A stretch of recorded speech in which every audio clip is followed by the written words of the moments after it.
Halo semuanya, kembali lagi dengan saya Rahma Oktaviana dari program studi PPKN Universitas Sriwijaya Angkatan 2019. Nah, tujuan saya untuk membuat video ini adalah untuk memenuhi tugas UAS mata kuliah Hukum Acara Pidana.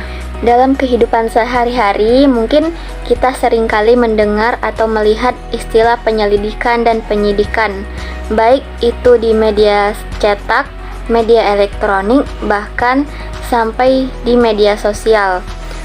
Tapi apakah kita mengerti atau tahu maksud dari kedua istilah tadi? Sebagaimana kita ketahui, penyelidikan dan penyidikan itu merupakan istilah hukum yang ada pada ranah hukum pidana, baik hukum pidana secara material maupun hukum pidana secara formil atau biasa disebut sebagai hukum acara pidana. Dan jika kita perhatikan, sebetulnya baik penyelidikan maupun penyidikan itu memiliki kata asal yang sama, yaitu kata sidik. Tapi apakah kedua istilah ini secara makna itu memiliki arti yang sama? Mungkin juga berbeda. Oke, daripada kita berputar-putar untuk mempermasalahkan kata sehingga berkata asal dan menimbulkan masalah, lebih baik kita simak penjelasan mengenai penyelidikan dan penyidikan. Berdasarkan ketentuan umum Undang-Undang Nomor 8 Tahun 1981 tentang Hukum Acara Pidana atau yang kita kenal dengan istilah KUHP, di dalam pasal 1 angka 5 KUHP dikatakan bahwa penyelidikan adalah serangkaian tindakan penyidik untuk mencari dan menemukan suatu peristiwa yang diduga sebagai tindak pidana, guna menentukan dapat atau tidak dilakukannya penyidikan.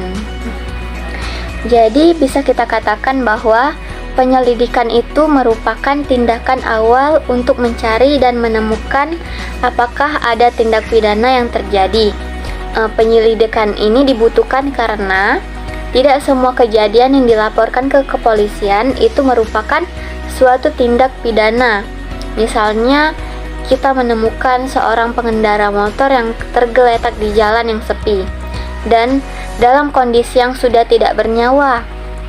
Maka ada beberapa kemungkinan yang menjadi penyebab orang tersebut tergeletak dan kehilangan nyawa. Bisa jadi orang tersebut mengalami kecelakaan tunggal atau menjadi korban tabrak lari, atau mungkin juga menjadi korban begal.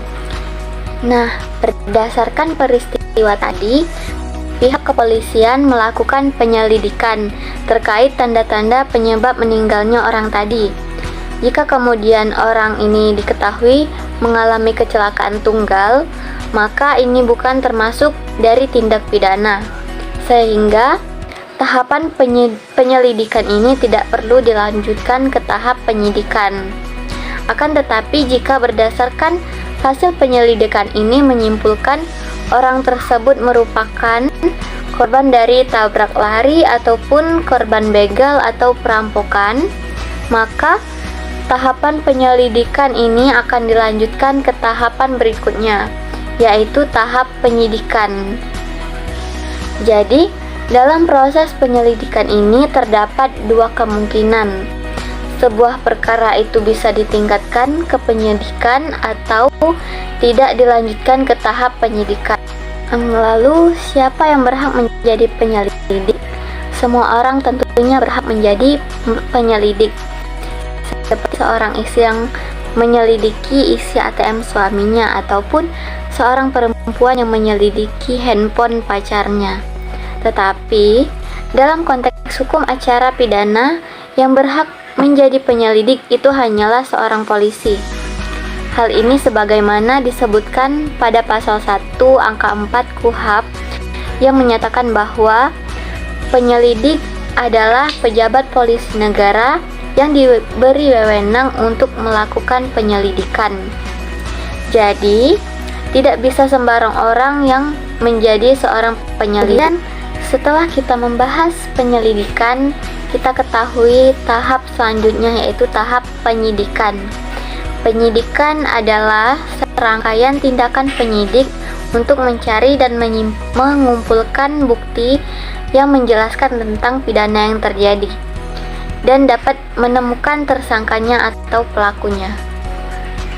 Jadi, pada dasarnya penyelidikan itu merupakan tahapan penyelesaian perkara pidana setelah tahap penyelidikan. Ketika pada tahap penyelidikan diketahui adanya tindak pidana yang terjadi, maka saat itulah penyidikan dapat dilakukan berdasarkan hasil dari penyelidikan tersebut. Lalu, sama seperti dalam penyelidikan, di sini siapa yang berwenang menjadi penyidik? Berdasarkan pasal 1 angka 1 KUHP itu dikatakan bahwa penyidik adalah pejabat polisi negara Republik Indonesia atau pejabat pegawai negeri sipil yang diberi wewenang khusus untuk melakukan penyidikan. Maka dapat kita ketahui jika penyelidikan hanya bisa dilakukan oleh pihak kepolisian saja.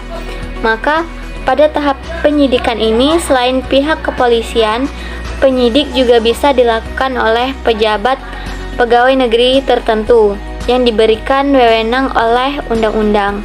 Misalnya, bisa saja dari pihak kejaksaan, pihak imigrasi atau pejabat-pejabat lainnya yang tentunya diberikan oleh kewenangan oleh undang-undang tertentu. Jadi, berdasarkan pembahasan kita kali ini yang menjadi pokok perbedaan antara penyelidikan dan penyidikan setidaknya menyangkut dua hal. Yang pertama terkait dengan prosesnya, dan yang kedua itu terkait dengan pelakunya. Terkait dengan prosesnya, penyelidikan adalah proses untuk menentukan apakah suatu tindakan sebuah peristiwa itu tergolong tindak pidana atau bukan. Sedangkan penyidikan adalah proses lanjutan dari penyelidikan guna menemukan alat bukti yang digunakan dan memberi petunjuk untuk menentukan dan menetapkan tersangka. Adapun jika dilihat dari segi pelakunya, penyelidikan hanya bisa dilakukan oleh seorang polisi atau pihak dari kepolisian saja. Sedangkan dalam proses penyidikan ada pihak lain selain kepolisian, dan pihak lain itu merupakan pejabat pegawai negeri sipil yang diberi wewenang oleh undang-undang. Baik, jadi itulah pembahasan kita kali ini. Semoga teman-teman semua bisa memahaminya dan tidak terbolak-balik dalam mengartikan penyelidikan dan penyidikan. Karena cukup perasaan saja yang kamu bolak-balik, pengertian ini jangan. Oke, mungkin hanya ini yang dapat saya sampaikan pada kesempatan kali ini. Semoga bermanfaat. Dan silahkan tinggalkan di kolom komentar. Sampai jumpa di video berikutnya. Saya akhiri. Wassalamualaikum warahmatullahi wabarakatuh.